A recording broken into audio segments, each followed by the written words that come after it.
Nuwali naadanaye. Ashtii waakam fayyaa keedha naguma jirtaati eenyu nama qaanke Saddam maalo jechaarta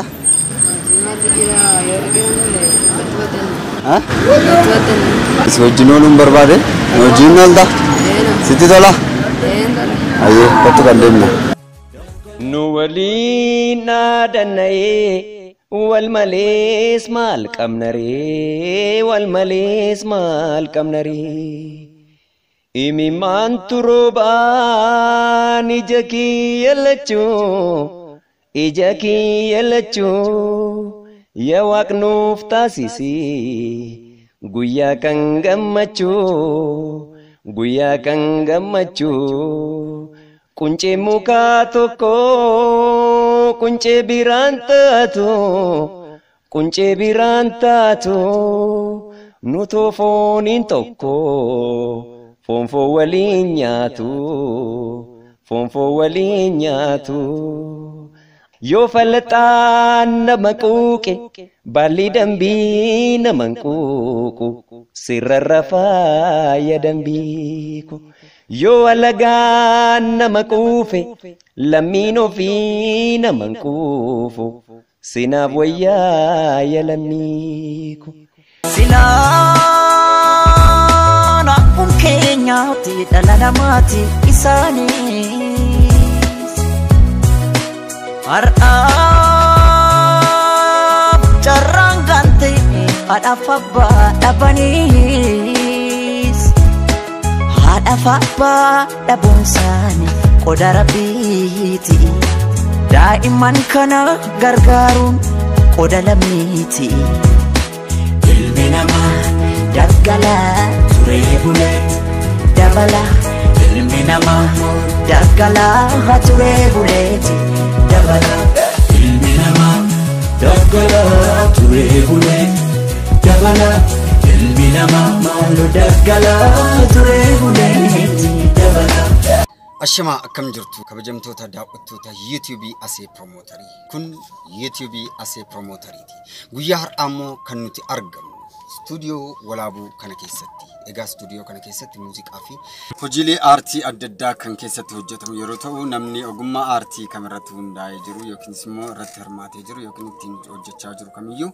dhufee studio walaabuu kanatti illee hojjetachuu akka danda'u gamanumaan dhaamsa keenya isiniif dhaama egaa waan adda addaa daawwachaa turtanii jiru Daa'ima tokko yeroo nuti daandii irraati kaafne sanaan booda uffata isaa uffatee rifeensa isaa muratee akka inni jijjiiramuu danda'u kallattii adda addaadhaan itti himaa turre amma immoo of biratti qabannee jirra.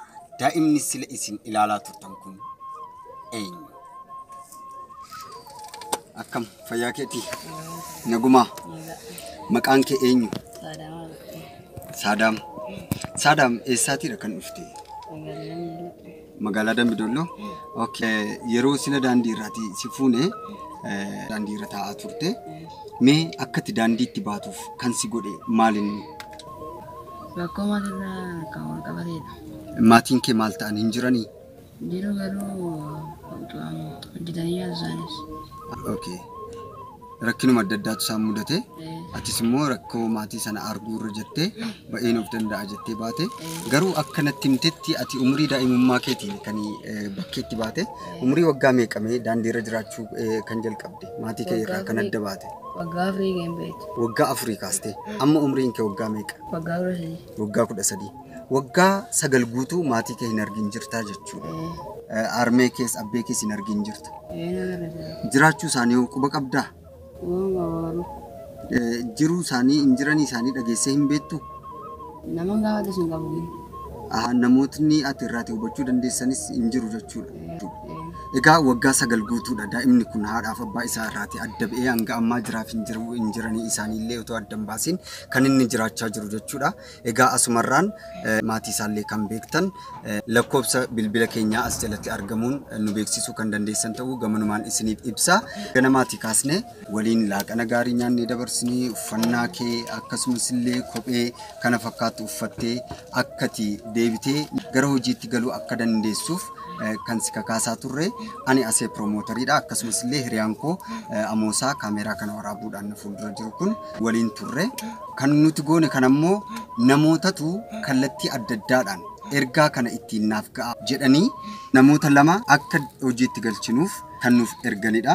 Isaan keessaa ati abbaa carraa taate carraan si ga'ee jira jechuudha. Egaa nyaachuuf dhuguu yookaan uffata uffachuu qofa otoo hin taane dhalli namaa tokko gara hojiitti galuu waan qabuuf jecha meeshaan ati ittiin hojiitti galuu dandeessu kunillee siif qophaa'ee jira.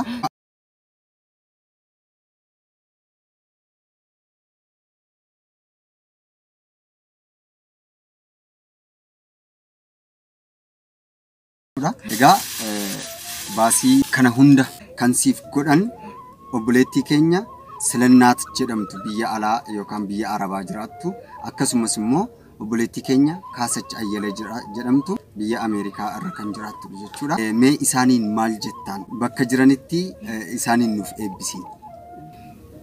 Baay'ee galatoomanii jiranii. Rabbi gargaaru isaanii. Mee ammati hojii kana hojjettee gara fuulduraatti maal ta'uu barbaaddaan? Hojjetee nama ta'uu barbaadan. Tole. Hojjettee of jijjiiru maatii keellee barbaaddee argattee yoo isaan ammallee gargaarsa barbaadu ta'e isaanillee gargaaru akkasumas hojii kee cinattillee barattee of jijjiiruu danda'uu qabda. Egaa nutis obboleettii keenya Silannaat akkasumas illee obboleettii keenya Kaasach biyya Ameerikaa akkasumas biyya Arabaa jiran guddaa goonee galateeffannaa Rabbi kan hir'atetti isiniif haa guutu jenna. Ani immoo asee promootar akkasumas obboleessi koo Amoosaan wanta kanarratti baasii tokko tuun baasin garuu humna keenyaan hamleedhaan sifaana turre baasii kana kan hunda kan danda'e isaanii atis immoo guddattee nama oolmaa isaanii deebisu si haa taasisu. Oolmaa isaanii sirraatti barbaadan ati hojjettee jijjiiramtee nama ta'uudha waan ta'eef maatii kees kallattii adda addaadhaan yuutuubii kana kan daawwachaa jiran beeka abaluudha jedhanii nu qunnamuu danda'u yeroos wal qunnamuu dandeessa. Jiraachuudhaaf namni tokko maallaqa qabaachuu qaba. Maallaqa kana qabaachuudhaaf immoo hojjetee argachuu danda'uu qaba. Ati ammaan booda daandii gubbaatti kuftee odoo hin taane bakka gaarii geessee si arguu barbaanna jechuudha. Tolee guddaa galatoomii baay'ee si jaalladha. Gara hojiitti haa kaanu kaa. Kun keenyaati dhala namaati isaanis har'aaf carraan gante haadhaaf abbaa dhabaniis haadhaaf abbaa dhabuun isaanii qoda rabbiiti daa'imman kana gargaaruun qoda lammiiti ilmi namaa daggalaa turee bulee dabala ilmi namaa daggalaa turee buleeti.